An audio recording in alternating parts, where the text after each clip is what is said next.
আরেকজন হাজির হইব, বোন হাজির হইব, ইয়া আল্লাহ এবার আর বড় ভাই এবার তো আমলের পাহাড় আছে, কিন্তু দুনিয়ায় থাকতে আর সম্পদ নদী হাইয়ে, আর সম্পদ নদী নিজের ফলরে মালিক বানাই দিবে খবর তাই গিয়ে আয় এখন আর সম্পদ ফেরত চায়। আল্লাহ হইব যে ফেরস্ত হলরে ওদের সম্পদ পরিমাণ এবার তো মাল আমল দিয়ে ফেল। আর একজন আইব, ইয়া আল্লাহ এ ব্যক্তি ৭২,০০০ উদাল দিয়ে রান্না দে মোবাইল বন্ধ রাখি রাস্তা পরিবর্তন করে ফেলে গিয়ে এখন মারা গিয়ে আয় তার এখন আয় উসল করতে চায়। ফেরস্তারও হইব দে আবার হয়তো আমল তামল আছে না সব ফেরস্তারও হইব দিয়ে আল্লাহ দিয়ে তো কিন্তু ফতিওয়ালার হন শেষ নাই, আমল শেষ দিবাল্লা কিছু নাই কেন বুঝছ। তখন ফেরস্তারও হইব দে আল্লাহ ওর গুণাগিন লই ইবারে দাও। পূর্ব সাধনপুর ইসলামী যুব কল্যাণ সংস্থার উদ্যোগে ধর্মপ্রাণ এলাকার ধর্মপ্রাণ মুসলমান এলাকাবাসী এবং প্রবাসীর যৌথ প্রচেষ্টায় 18তম তাফসীরুল কুরআন মাহফিলের সম্মানিত সভাপতি এলাকার প্রবীণ আলেমে দ্বীন হযরত মাওলানা মুক্তার আহমদ সাহেব বারাকাল্লাহু ফি হায়াতিহি ওয়া সিহতিহি, প্রধান মেহমান, প্রধান মুফাসসির, প্রধান ওয়াইজ সহ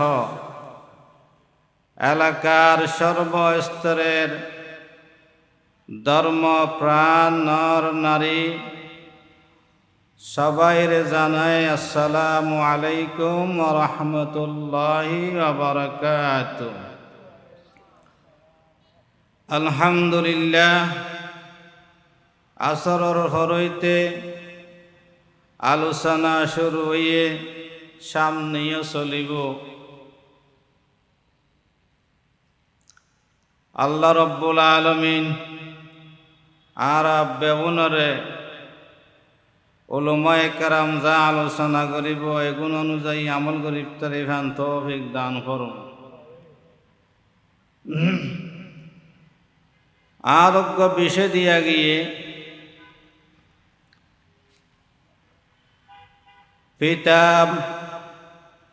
পিতার সম্পদে কন্যার হক ও বাইদের করণীয়।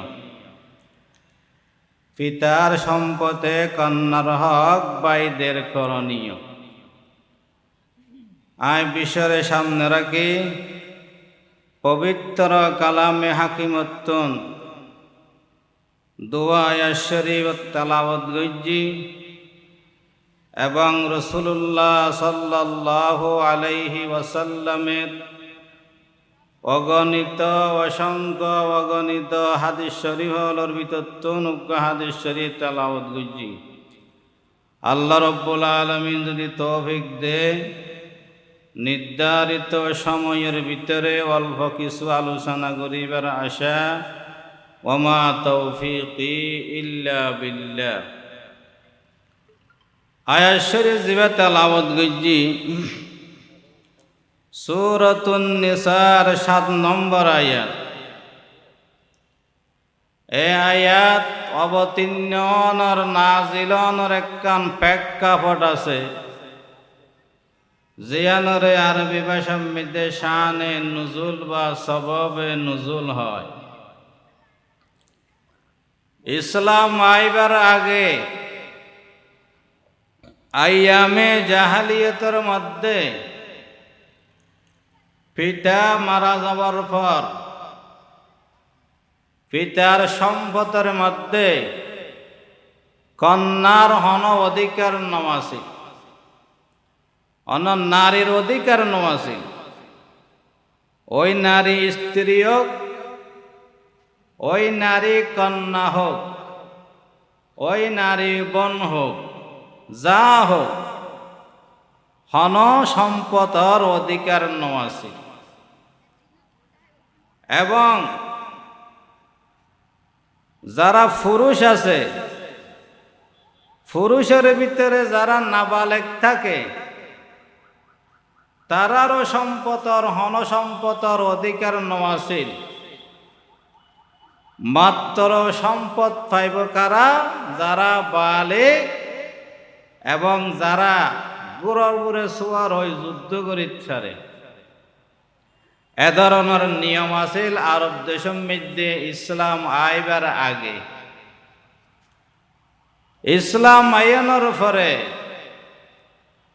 রসুল করিম সাল্লাল্লাহু আলাইহি ওয়াসাল্লামের দরবারের মধ্যে একখান মুকদ্দমা পেশ হই, মুআমালা আসছে। এক সাহাবী মারা গিয়ে দুনিয়া তো এন্তেকাল হইয়ে, ওর সাহাবীর নাম হইলে আউস বিন সাবিত রাদিয়াল্লাহু আনহু। আউস বিন সাবিত রাদিয়াল্লাহু আনহু সাহাবী মারা গিয়ে ওর স্ত্রী আছে এবং দুজন কন্যা আছে, আর একজন ছেলে আছে কিন্তু আজন নাবালেগ। তাহলে তারার প্রচলিত আইন অনুযায়ী, নিয়ম অনুযায়ী, আইয়ামে জাহেলিয়তের নিয়ম অনুযায়ী তারা একজন সম্পদ নফার। স্ত্রী যেহেতু মেয়ে, সম্পদ মেয়েতে মেয়ের অধিকার নাই। দুজন কন্যা আছে, বালেগ হইলেও কন্যা হওয়ার কারণে তারারও অধিকার নাই। একজন ছেলে আছে, ছেলের অধিকার থাকিলেও কিন্তু নাবালেগ হওয়ার কারণে অধিকার নাই। এখন এন্তেকালনের পরে তার দুজন চাচাতো ভাই আইরে সমস্ত সম্পদ দখল করে ফেলে। যা আছে যেগুন লজাইচ্ছারে লগিয়ই, আর যেগুন লজাইন্যা পারে জাগা জমিন এগুনোর দখল করে ফেলে, গিরা দিয়ে ফেলে।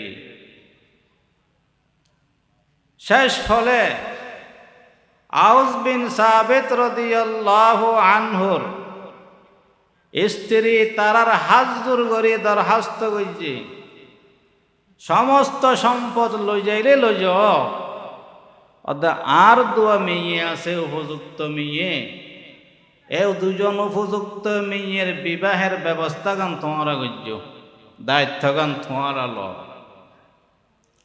তারা এ দায়িত্ব লইলেও রাজি নাই। তারা এ দাবি, স্ত্রীর দাবি প্রত্যাখ্যান করি সমস্ত সম্পদ দখল করে ফেলে।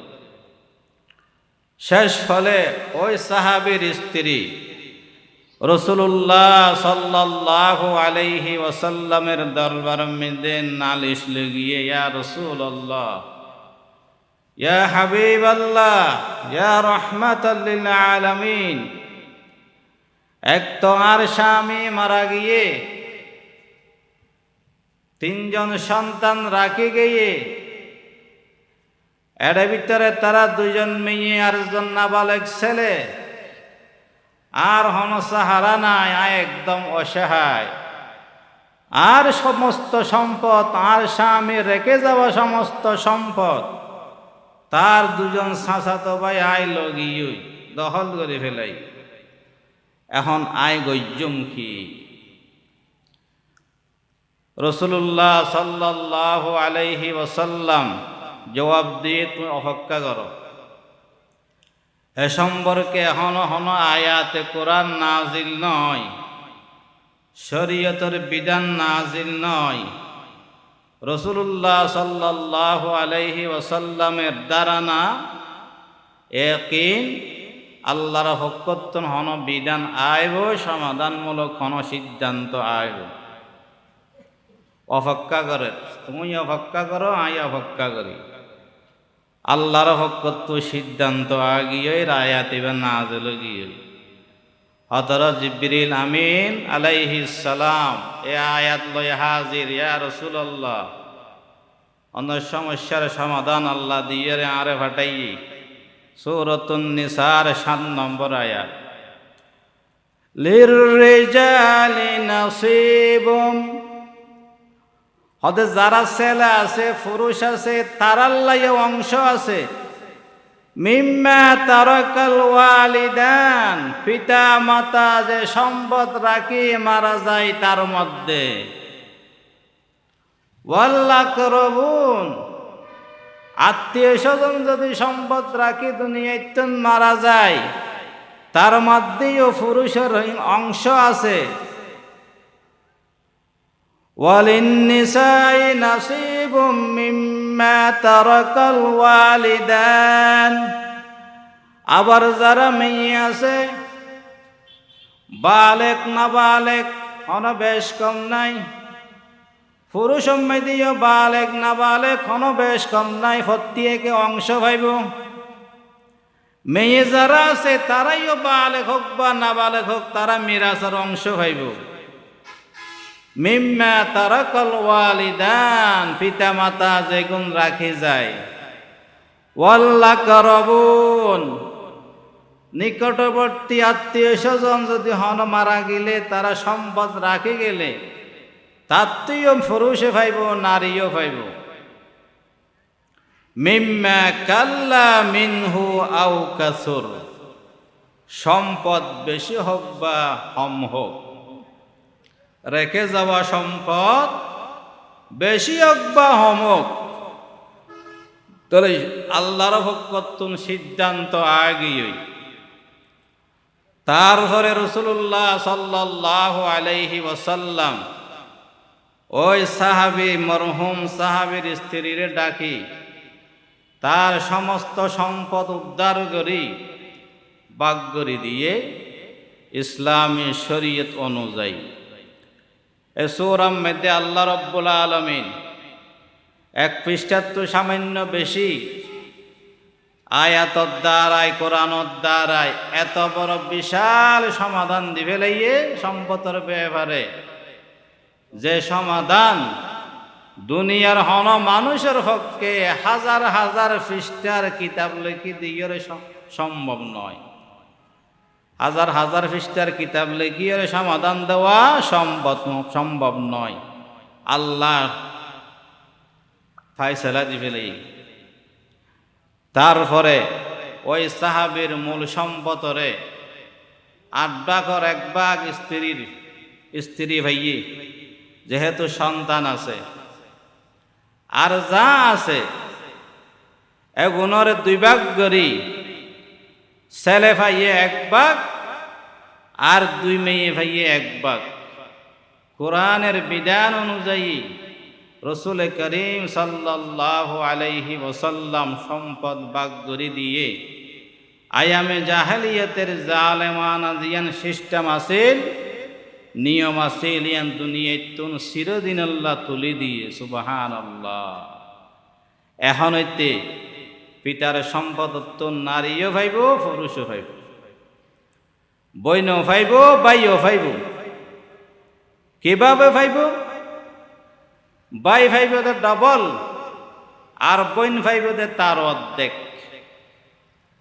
এখন চিন্তা করিস ইসলাম নারীর অধিকার নওয়াসিল দে নারী হন সম্পদ নভাইতো দে ফাইবার ব্যবস্থা করছে ফাইবার ব্যবস্থা করছে বোধ কি আর প্রশ্ন বোধ কি আর অভিযোগ তথাকথিত বুদ্ধিজীবী তারা প্রশ্ন করে অদেশ নারী পুরুষ ছেলে হোক বা মেয়ে হোক দুজন তো পিতার সন্তান তাহলে ছেলে যদি ডবল পাইলে মেয়ে সিঙ্গেল কা ভাইতো অর্ধক কা ভাইতো অথচ 1000 চিন্তা না করে দে নারী একদম না ভাইতো ইসলাম আইয়ের নারীর অধিকার প্রতিষ্ঠিত করছে পিতার সম্পদ রেখে যাওয়া সম্পদ তো নারীর অধিকার পাইবার ব্যবস্থা করছে প্রথম হতে হইলে আল্লাহ যা করে দিয়ে তা আর মানি লোয়া হরিব। তার মধ্যে হ্যাকমত আছে, যে হ্যাকমত বুঝিবার মতো আর এত মগজ নাই, আর ব্রেন নেই। দ্বিতীয়ত হতে হইলে যার খরচ বেশি বেশি তার অংশও বেশি হওয়া দরকার। চিন্তা করে চাইলে ছেলে এবং মেয়ের মধ্যে ছেলের খরচ বেশি, মেয়ের খরচ তেমন নেই। মেয়ের প্রথমে দায়িত্ব থাকে বাপের উপর, বাপ মারা যাইলে ভাইয়ের উপর, বিবাহের পরে স্বামীর উপর, তার স্বামীর পরে নিজের ছেলে যারা বড় ছেলে আছে তারার উপর।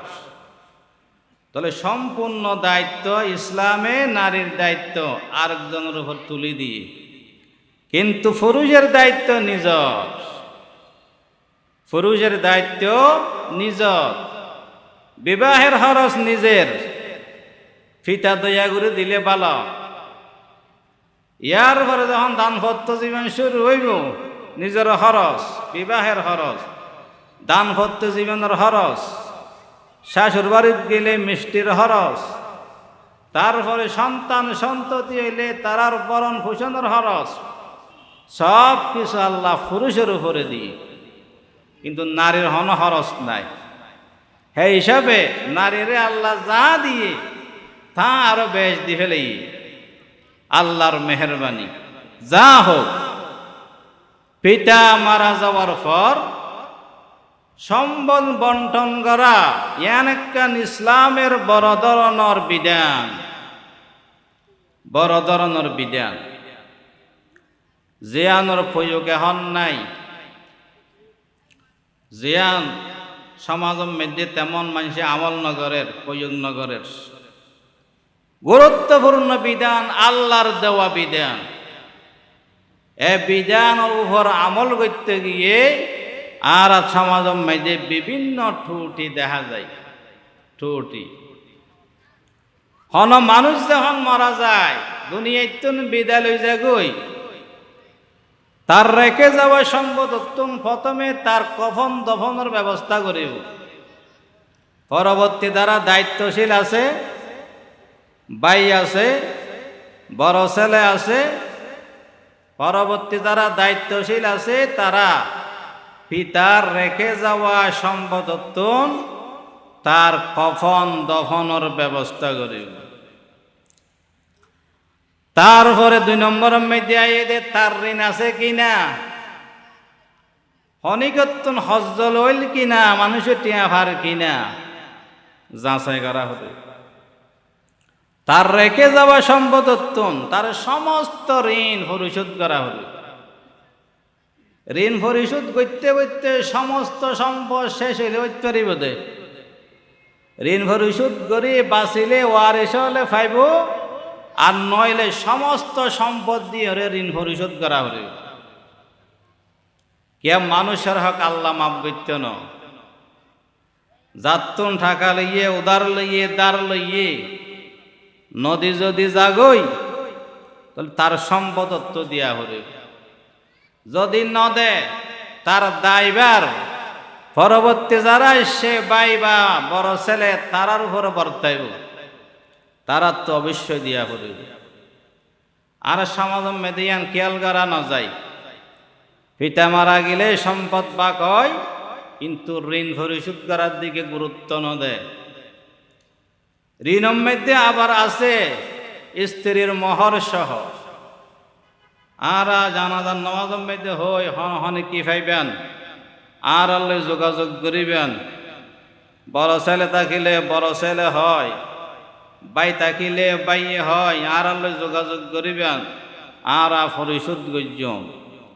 কিন্তু হনিকে হতা নহদে, আর বাপটা মারা গিয়ে বাবার কামিনটা গিয়ে 5 লক্ষ টিয়া এগুন আর পরিশোধ গজ্য এহতা নহয়, পরিশোধ করার ব্যবস্থাই নগরে।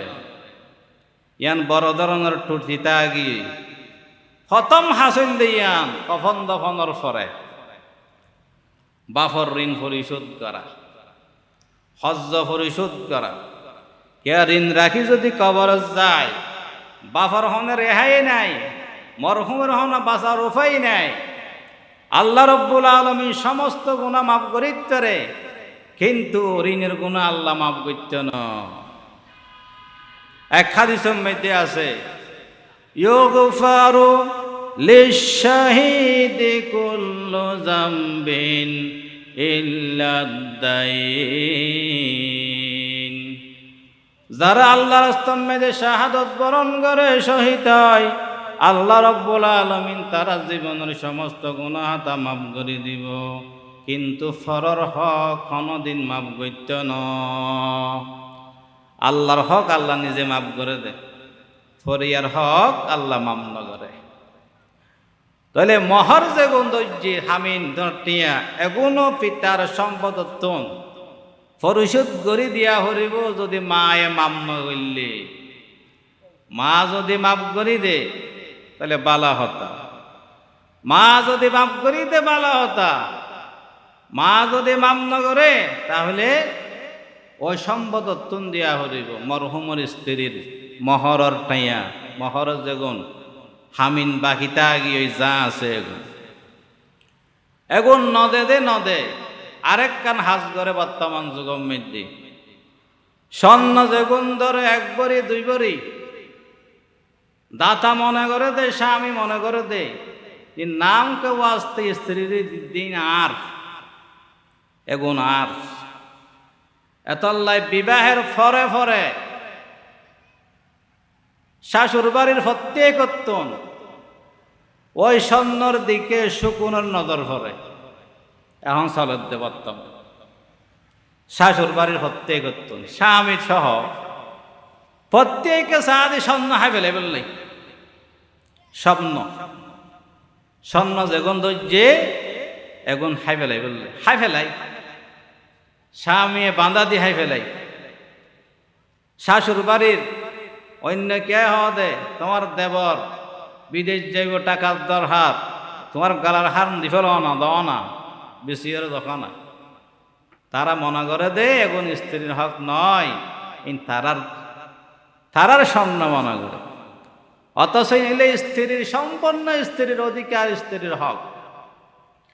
স্ত্রী যদি খুশি মনে দেয় তাহলে ঠিক আছে, আর যদি ন দে তাহলে লইতেন জোর করে লইতেন বোধ কে ঘরে বোধ কে ঘরে দে। আর ছাত্র আছে বলছড়ি মা তো কাম গালার হার আছে, প্রথম ছেলে বউ এনে গালার হারি আন দি, বউ আনন্দের ঘরে সজিয়া দি চাগড়া বাজায় গলা হারিয়ান হারিলি দেন সাপ থাকে। মানুষের হক দি ফেলাই হতা দি হতা রাখে। মানুষের হক না হয় জাগা মারি না হয় সীমা ঠেলি না হয়, যদি এভাবে যদি চলে তাহলে ভালো মানুষ, ইবে ভালো মানুষ। তাহলে মানুষের হক খায়, মানুষের হক নদী, বাইয়ের হক নদী, বইনের হক নদী। যত গরিবান গরম হাজি সাহেব, গাজী সাহেব, দানশীল সাহেব, বীর সাহেব, দানবীর সাহেব যা গরিবান গরম খবর যাইয়ের বাঁচিবার হন সুযোগ নাই। আল্লাহ রসুল একবার সাহাবায়ে কেরাম প্রচার করেন, আতাদারুনা মানিল মুফলিস, ও সাহাবায়ে কেরাম ও সাহাবিয়ত তোমরা কি জানো সবচাইতে বেশি গরিব হন ভিখারি হন হওয়া যায়? সাহাবায়ে কেরাম হদ্দ আল্লাহু ওয়া রাসূলুহু আলাম, আল্লাহ রসুল ভালো জানে। আর এত সাধারণ মনে করি দে গরিব মানুষ ভিখারি মানুষ ওই ব্যক্তি যার হন সম্পদ নাই, টাকা পয়সা নাই, বাড়িঘর নাই, নিঃস্ব, এবার তো আর গরিব মনে করি। আল্লাহ রসুল হদ্দে কিন্তু দুনিয়ার গরিব, হইতে আহেরতর গরিব। আহেরতর মেয়েদি সব চাইতে গরিব হন হইব, ভিখারি হন হইব, হন চায়। সাহাবায়ে কেরাম হদ্দে আল্লাহ রসুল ভালো জানে। আল্লাহ রসুল হই দি সব চাইতে গরিব হইলে ভিখারি হইলে ওই ব্যক্তি জিবা দুনিয়াত তো যাবে সমেদে আমলর পাহাড় লই গিয়ে নামাজ বান্ন দে, রোজা বান্ন দে, উমরা বান্ন দে, জাকাত বান্ন দে, হজ বান্ন দে, তদবির সারা বান্ন দে, নামাজ বান্ন দে। আমল গইতে গইতে গইতে আমলর পাহাড় করে ফেলাই। খবর হাসর মাঝে কিয়ামত কায়েম হইব। এখন একজন একজন ফতিওয়ালা ইয়ের একজনে আল্লাহর আল্লাহ দরবার মেঝে নালিশ দিব, ইয়া আল্লাহ এ মানুষের তো আমলর বিনিময়ে আমলর দ্বারা তো জন্নতে দিতে লাগজন, জন্নতে দিতে থাকে লাগজন। ইবে আর একবার খুশি মাসজিল আর আঘাত গইজিল, জুলুম গইজিল, আয় তার বিচার চাই। আল্লাহ হইব দে এখন তো আখেরত দুনিয়া ন, এটা তো টাকা ন চলে, টাকার পরিবর্তে চলিব দে আমলর ব্যবহার। আমল আমল এখন তুই কি চস অত অনেক যা দনি ফেরস্তাদের হইব দিবার আমল নামাত দিবারে কিছু দি ফেলা, এ পরিমাণ দি ফেলা। আরেকজন হাজির হইব, বইন হাজির হইব, ইয়া আল্লাহ এবার বড় ভাই এবার তো আমলর পাহাড় আছে, কিন্তু দুনিয়ায় থাকতে আর সম্পন্ন দিহাইয়ে, আর সম্পন্ন দি নিজের ফলরে মালিক বানাই দিবে। খবর তাই গিয়ে আয় এখন আর সম্পদ ফেরত চায়। আল্লাহ হইব যে ফেরস্ত হলরে ওদের সম্পদ পরিমাণ এবার তো মাল আমল দি ফেল। আরো জন আইব, ইয়া আল্লাহ এ ব্যক্তি এবার আত্মটিয়া 1000 উদাল দই রান্না দে, মোবাইল বন্ধ রাখি রাস্তা পরিবর্তন করে ফেলে এখন মারা গিয়ে আয় তার এখন আয় উসল করতে চায়।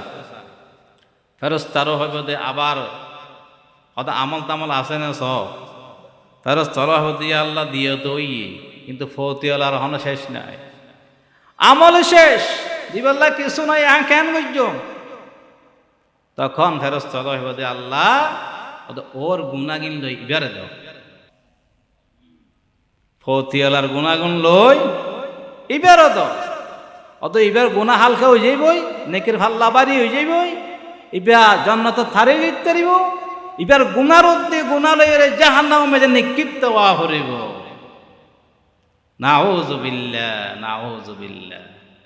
আল্লাহ রাসূল হদে ওই ব্যক্তি হইলে সব চাইতে বিকারি গরিব, যারা দুনিয়ার মধ্যে এফর হক মারি হইয়ে আমলর পাহাড় লয় আখিরাতের মধ্যে হাজির হইয়ে কিয়ামতের মাঠত হাজির হইয়ে, কিন্তু দিতে দিতে দিতে দিতে সব আমল শেষ করি আরো গুনার গাঁটটি বাড়ি করি জাহান্নামে যা হচ্ছে। আল্লাহ রাসূল ওই ব্যক্তি হইলে সব চাইতে বিকারি। তাহলে আর যারা বিকারি হইতে ন চায় অনেকে চাইব না, প্রত্যেকে চা দে দুনিয়ার মধ্যে যা হইব হনবতে ডাইল ভানি হাইয়ের চলিত লোক খবর যায় শান্তি পাইল বহুত কে ন চায়। যারা চায় তারা তো উচিত মানুষের হক পরিশোধ করা। বাইয়ের মিরাজ দি ফেলন, বইনের মিরাজ দি ফেল।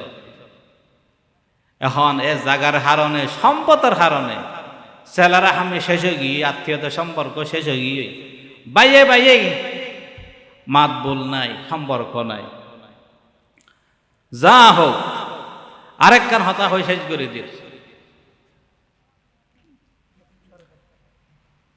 বোধ কিয়াই বোধ ফুয়াশারে মাহরম করি দে, নিজের ফুয়ারে মাহরম করি দে। আবার ফুয়ালে মা বাপরে ফুসলাই ফুসলাই বিভিন্ন বাইল দিয়ে রেস্টের অফিসে লই যায়, সাইন করায় নিজের নামত করি দে। ওদের ফুয়ালের মধ্যে আদেল করা ফুরিব, আদেল ইনসাফ করা ফুরিব। হযরত নোমান বিন বশির একজন সাহাবী, বিখ্যাত সাহাবী, নিজের এক ছেলেরে গোলাম দান গুজে অতিরিক্ত দিয়ে দে, অন্য অন্য ছেলেরে ন দে। আল্লাহ রসুলের সাক্ষী বানায় হদ দিয়া রসুল্লাহ অনেক সাক্ষী দেখে অমুক ছেলের গোলাম দান গুজি। আল্লাহ রসুল হদ দে বেমনরে দিয়ে নাকি একজনরে দিয়ে দে, একজনরে দিয়ে দে। আল্লাহ রসুল হদ ইত্তাকু ইত্তাকুল্লাহ ওয়া আদিলু বাইনা আওলাদিকুম, তুমি আল্লাহরে ডরো, তোমার সন্তানের ভিতরে ইনসাফ করো। একজনরে বেশি দিলা, একজনরে কম দিলা, একজনরে মাহরম করে দিলা, আর একজনরে বেশি দিলা, ওর নামে নামকরণ করে ফেলাইলা। যারা গরিব তারা কিয়ামতের মাড়ম মেজে দাঁড়া হাইব এরিমিয়া বোঝনত্তন স্ত্রী দোয়া থাকে স্বাভাবিকভাবে বর্তমান যা চলে গলে বালা সম্পর্ক থাকে আর গলে সম্পর্ক ন থাকে আরোগ্যর সন্তান যারা আছে তারা দূরে থাকে বাবলে তোমার সম্পর্ক নাই তারা কি করে বা মারা যাওয়ার পরে তারা সম্পদ ন পাইবেন আস্তে আস্তে নহলে সৎমায়ের সৎমা ওর নামে গড়ি দে নহলে ছেলে এলোর এবারে ছেলে এলোর নামে গড়ি দে এরিমে যারা গড়ে বেইনসাফি যারা গড়ে তারা জালেম আল্লাহর দরবার মেয়েদে তারা তন আল্লাহর দরবারের বিচারকর আদালত মেয়েদে খার গড়াই দ্বারা হরিব আল্লাহ রব্বুল আলমিন আরা বেগুনরে সঠিকভাবে বুঝে আমল করিবার তৌফিক দান করুক ওয়াহির দাওয়ানা আলহামদুলিল্লাহি রাব্বিল আলামিন আইইউবি মিডিয়া অপসংস্কৃতি মুক্ত আধুনিক ভিডিও সেন্টার।